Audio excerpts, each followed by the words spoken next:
Doctor Baba Saheb Ambedkar open university.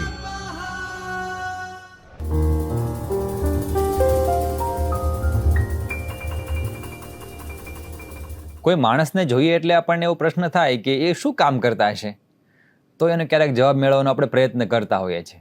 આપણે ગુજરાતી ભાષામાં સંજ્ઞા કેવી હોય અને કેવા પ્રકારની હોય શીખ્યા છીએ. ક્યારેક એવો પ્રશ્ન પણ કરીએ કે સંજ્ઞા કેવું કામ કરે.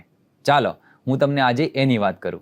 નમસ્કાર, ડૉક્ટર બાબા સાહેબ આંબેડકર ઓપન યુનિવર્સિટીના ચૈતન્ય સ્ટુડિયો પરથી હું છું ડૉક્ટર રજની પરમાર. જે મિત્રો BAOUમાં મુખ્ય વિષય ગુજરાતી સાથે MA કરે છે તેઓ MGT 102 નામનું પેપર ભણે છે. ગુજરાતી ભાષા, પરિચય અને અભ્યાસ. આ પેપરના બ્લોક 7ની અંદર સંજ્ઞાને બરાબર, નામ પદને બરાબર વ્યક્ત કરીને સમજાવ્યા છે. તેના એકમ 1ની અંદર આપણે અગાઉના વિડીયોમાં સંજ્ઞાનો પરિચય મેળવ્યો અને સંજ્ઞાના કેવા કેવા પ્રકાર હોય છે, જાતિવાચક, વ્યક્તિવાચક, સમૂહવાચક, દ્રવ્યવાચક, ભાવવાચક, ક્રિયાવાચક, કર્તૃવાચક, તેની વિગતે ચર્ચા કરી ચૂક્યા છીએ. આ વિડીયો અંતર્ગત આપણે સમજવું છે કે જેને આપણે સંજ્ઞા કહી છે એ કેવા કાર્ય કરે છે. તો હવે એ બરાબર સમજીએ. તો વાક્યમાં સંજ્ઞા શું કામ કરે છે, એટલે કે તેના કાર્યો કયા કયા છે એને બરાબર સમજવાનું છે. તો વાક્યની રચનામાં નામપદ એ અત્યંત અગત્યનું છે. તમારે બરાબર હજી સમજી લેવાનું છે કે નામપદ સંજ્ઞા શું છે. બરાબર. હવે આ નામપદમાં પ્રયોજાતી જે સંજ્ઞાઓ છે મુખ્યત્વે 3 મહત્વપૂર્ણ કાર્ય કરે છે.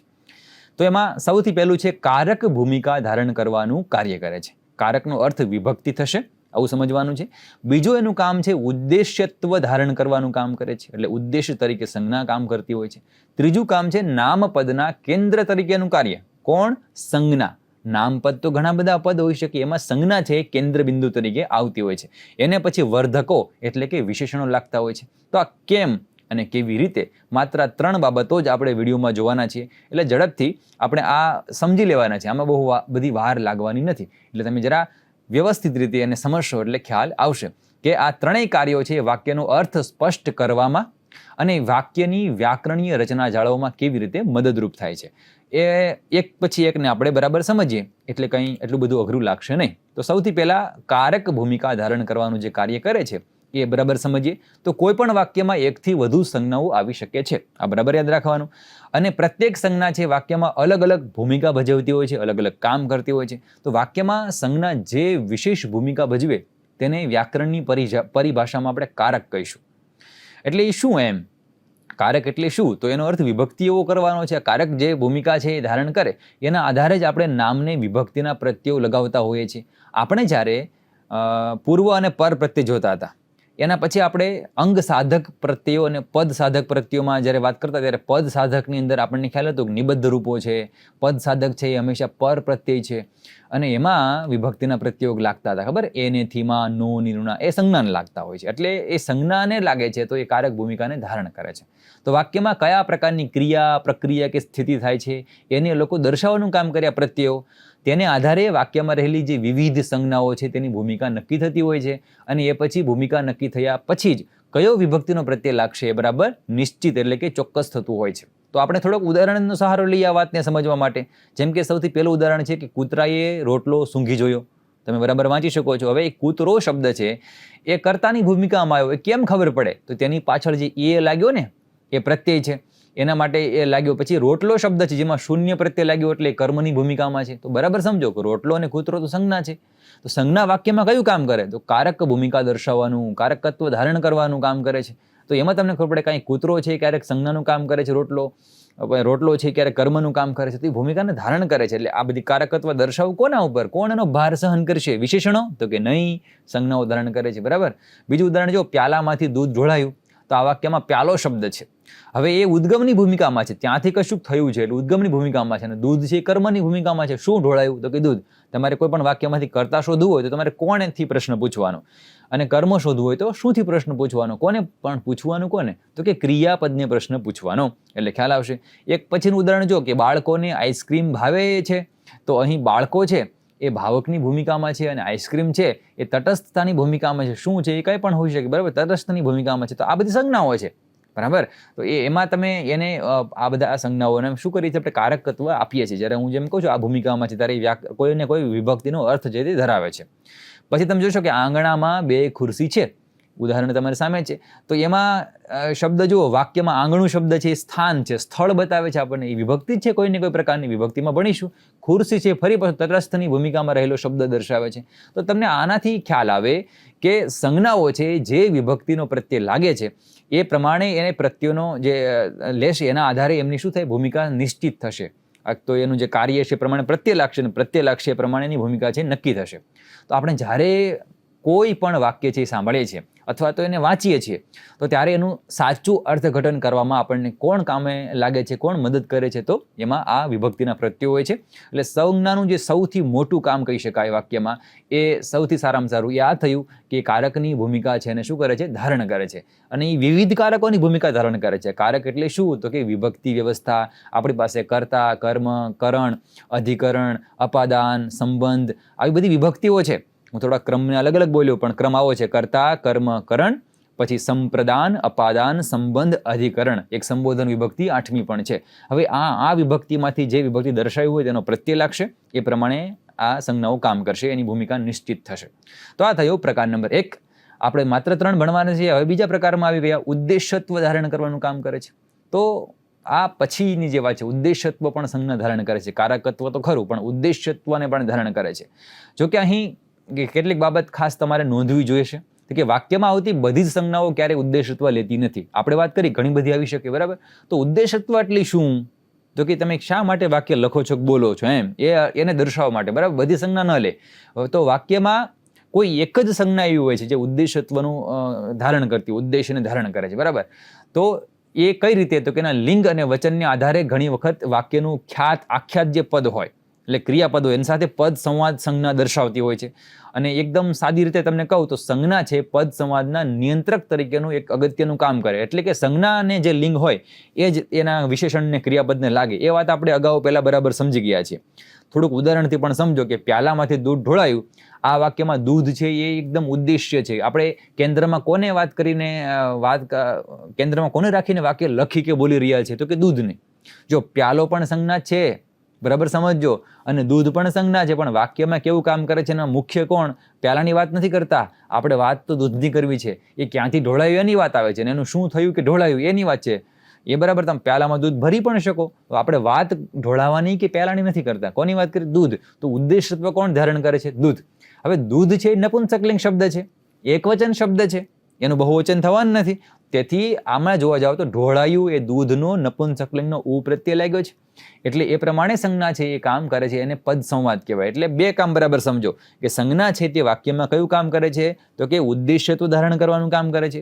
ઘણી બધી સંજ્ઞાઓ હોય, એમાંથી કોઈ એક જ સંજ્ઞા ઉદ્દેશ્યત્વને ધારણ કરે છે. હવે જે સંજ્ઞા કેન્દ્રમાં છે એના જ લિંગ વચન છે, એના આધારે વાક્યનો પદ સંવાદ છે તે નક્કી થશે.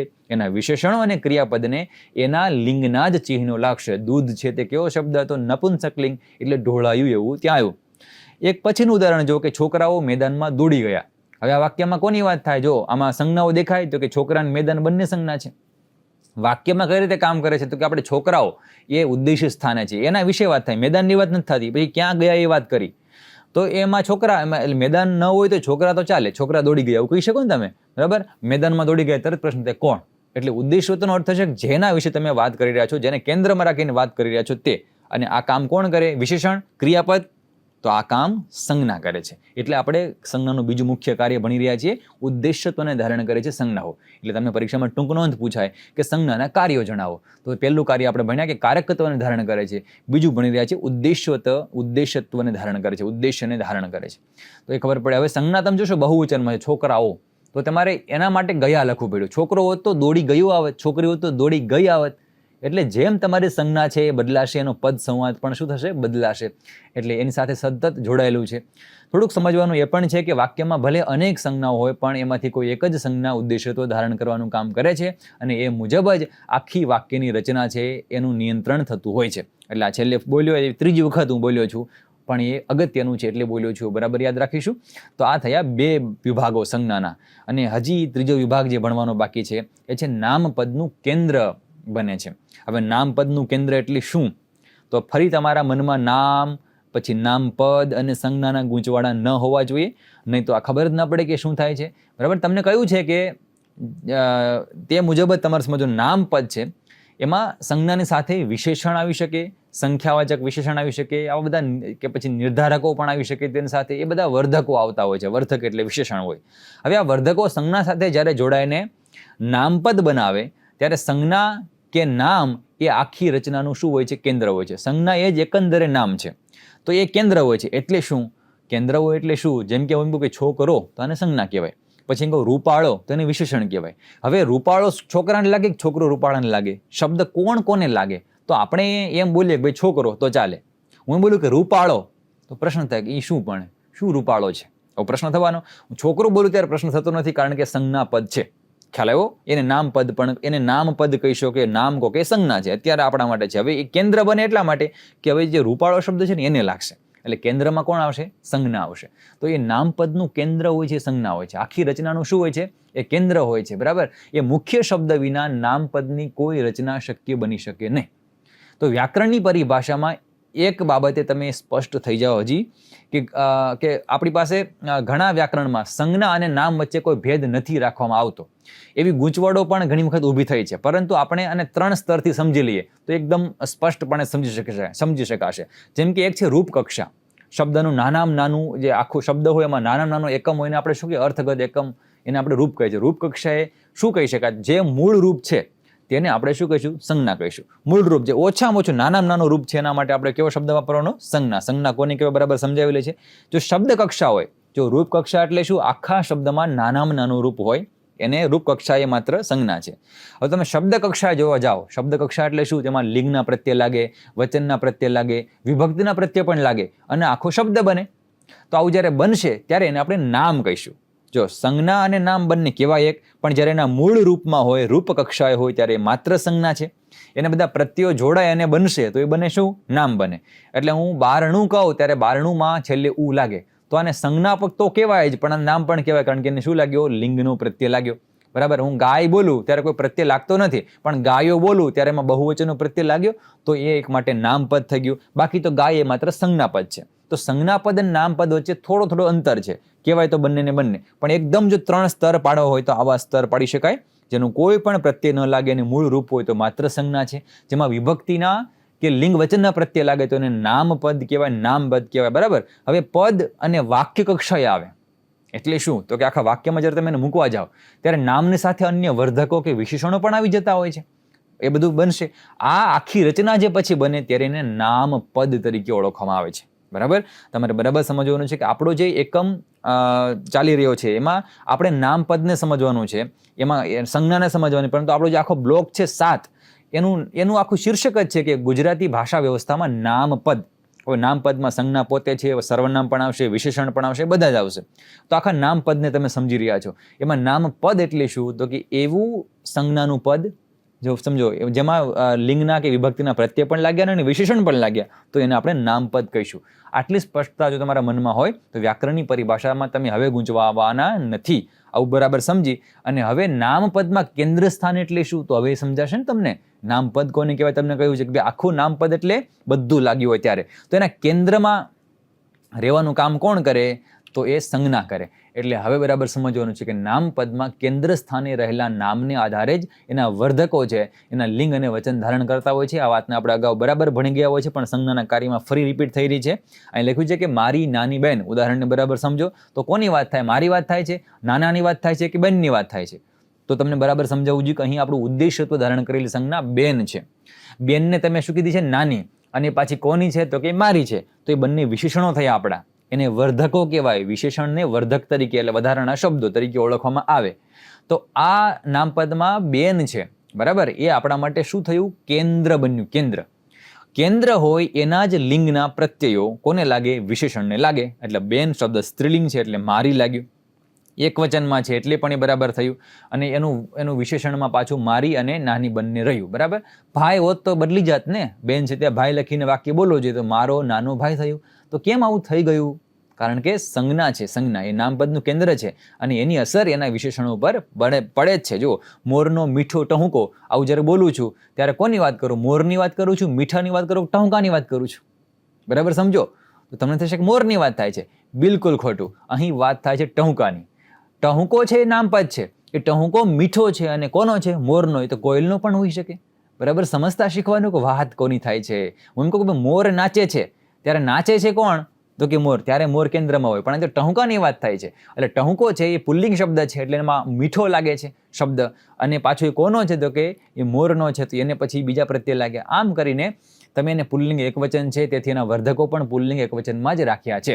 ટૂંકમાં આપણે સમજવાનું છે કે સંજ્ઞા કોઈ રચનામાં જોડાય ત્યારે તેનું સાચું કાર્ય છે છતું થાય છે, કે સંજ્ઞા એ શું કામ કરે. બરાબર, તો નામપદ હોય એના કેન્દ્રમાં રહી અને એના વર્ધકો છે એને નિયંત્રણ કરવાનું કામ કોણ કરે, સંજ્ઞા કરે છે. જ્યારે વાક્ય કક્ષાએ એ વિવિધ કારક ભૂમિકાઓ પણ ભજવે છે. અર્થ કક્ષાની પણ આ જે ભૂમિકાઓ છે એને આપણે કારક તરીકે ઓળખી છે. જ્યારે રચના કક્ષાની ભૂમિકા આવે છે ત્યારે એને ઉદ્દેશ્ય કહીએ છીએ. અર્થમાં એ કારકત્વનું કામ કરે છે. રચના, વાક્યની રચના છે તેમાં ઉદ્દેશ્યત્વ તરીકે આપણે ઓળખીએ છીએ. તો આ બાબતોમાં તમને ખ્યાલ આવ્યો છે કે સંજ્ઞાઓ છે કેવા કેવા કામ કરે. તો 3 કાર્યોની વાત જે કરતા હતા એ તો થોડી વારમાં આપણે ત્યાં સુધી પહોંચી ગયા અને કામ પૂરું થાય છે. આ કામ પૂરું થાય છે એની સાથે તમારો એકમ 1 છે એ પણ પૂર્ણ થાય છે. એકમ 1 કોનો, તો કે બ્લોક 7માં રહેલો એકમ 1. એટલે તમારી પ્રગતિ પણ ચકાસતા રહેવી પડે કે હું જે ભણાવું છું બરાબર ભણાવું છું કે કેમ, મનમાં ઉતરે છે કે કેમ, એની ખાતરી કોણ, તો કે આ જે પૂછેલા પ્રશ્નો છે તે એના જવાબ જો તમને આવડવા મળે તો તમે અને મેં કરેલી મહેનત છે સાર્થક ગણાય. એટલે અહીં કેટલાક સવિસ્તાર પ્રશ્નો છે જે તમને 14 માર્કમાં પરીક્ષામાં પૂછી શકે, તો એ તમને આવડતા હોવા જોઈએ. તમારે એને ઓળખાવાના છે. કોઈ નામપદ શું છે એનું ઉદાહરણ સાથે સ્પષ્ટ કરો.